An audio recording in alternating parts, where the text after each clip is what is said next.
Kabar terbaru kasus Subang, Mimin Mintarsih istri muda Yosef kembali dipanggil polisi, di BAP lagi. Nama Mimin Mintarsih lama tak terdengar. Istri muda Yosef itu sebelumnya sempat tersudut akibat asumsi liar terkait kasus pembunuhan ibu dan anak di Subang. Terkini, Mimin dikabarkan kembali dipanggil ke Polres Subang, Senin, tanggal 29 November tahun 2021, siang. Mimin dipanggil kepolisian terkait kasus pembunuhan ibu dan anak di Subang yang hingga kini belum terkuak. Namun, belum dapat dipastikan apakah pemanggilan terhadap Mimin tersebut untuk di BAP lagi atau bukan. Informasi yang dihimpun, selain Mimin, kedua anak Mimin pun turut dipanggil polisi. Hari ini agendanya ada pemanggilan ke Bu Mimin sama kedua anaknya, ucap Fajar Sidik kuasa hukum Mimin melalui sambungan seluler, Senin, tanggal 29 November tahun 2021. Ia masih belum mengetahui tujuan dari Polres Subang memanggil dari kliennya tersebut. Fajar juga mengatakan, Mimin diminta untuk datang ke Satreskrim Polres Subang, tetapi untuk undangannya langsung dari penyidik Polda Jabar. Belum tahu agendanya apa BAP lagi atau gimana, kita tunggu saja, tempatnya di Polres. Cuma dari undangannya tetap dari Polda Jabar, katanya. Sebelumnya, Mimin memang sempat diperiksa secara intens oleh kepolisian dalam kasus perampasan nyawa Tuti Suhartini dan Amalia Mustika Ratu. Ia juga menjadi saksi yang menjadi sorotan publik pada kasus perampasan nyawa yang sampai saat ini masih terus menjadi misteri. Dalam kasus ini, beberapa anggota keluarga Tuti dan Amalia diperiksa polisi. Selain Mimin dan Yosef, Yoris dan Danu juga pernah diperiksa. Dua nama terakhir adalah anak dan keponakan Tuti. Sebelumnya, polisi meyakini pelaku perampasan nyawa Amalia dan Tuti orang dekat. Dugaan itu merujuk pada temuan di lokasi penemuan mayat Amalia dan Tuti di bagasi Toyota Alphard. Pintu rumah tidak dirusak, artinya orang itu kan bisa masuk dengan gampang. Artinya kan, pelaku, diduga sudah saling mengenal, kata AKBP Sumarni, Kapolres Subang, saat diwawancarai beberapa hari setelah penemuan dua mayat itu.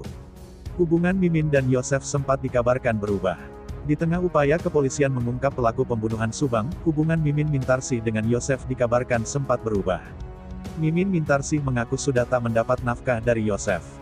Hal itu diungkapkan oleh Deden Nasution selaku tim kuasa hukum Mimin dalam sebuah wawancara pada Oktober tahun 2021 lalu. Dijelaskan Deden, kini Mimin mendapat nafkah dari anaknya. Hal itu lantaran Yosef belum bisa menafkahi kembali Mimin sejak kasus pembunuhan terhadap Tuti dan Amalia terjadi pada tanggal 18 Agustus tahun 2021 lalu.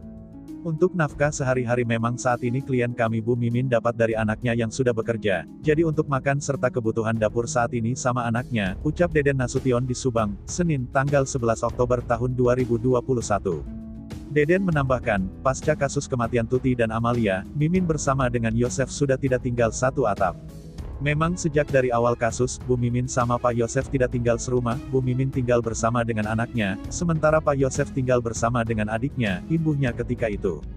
Untuk diketahui, sebelumnya kepolisian sempat menyita barang milik Mimin untuk keperluan proses penyelidikan.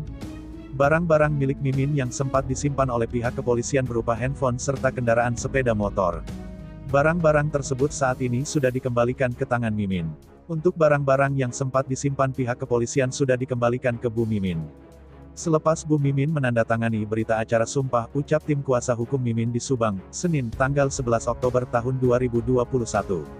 Memang sebelumnya, kan, masih disimpan oleh pihak penyidik kayak handphonenya Bu Mimin, terus sama kendaraan sepeda motor, katanya. Sudah 3 bulan lebih kasus Subang bergulir, kepolisian hingga kini belum berhasil mengungkap pelaku pembunuhan terhadap Tuti Suhartini dan Amalia Mustika Ratu. Sejumlah kejanggalan muncul dan menjadi sorotan publik. Berdasarkan temuan polisi, satu di antaranya kejanggalan dalam kasus Subang adalah jenazah Amalia. Pertama, saat ditemukan, mayat Amalia dalam kondisi tidak berbusana tapi tidak ada budak paksa.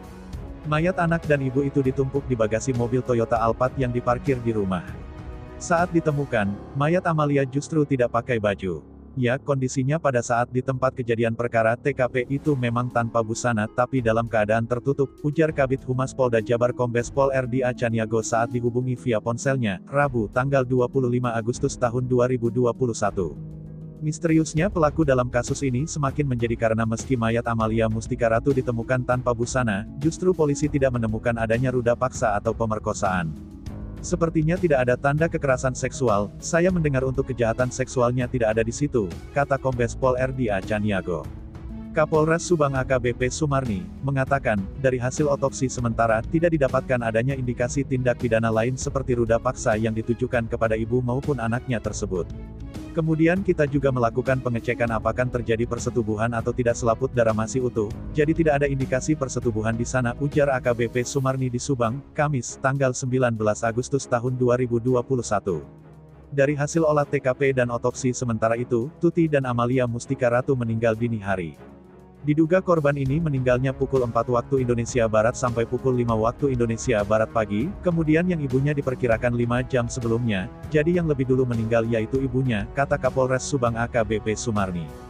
Nah, bagaimana menurut kalian? Terima kasih sudah mampir di channel kami tim kru redaksi yang bertugas mengundurkan diri, semoga terus diberikan kesehatan amin, serta pelaku Subang semoga segera ditetapkan siapa pelakunya, amin amin ya robbal alamin.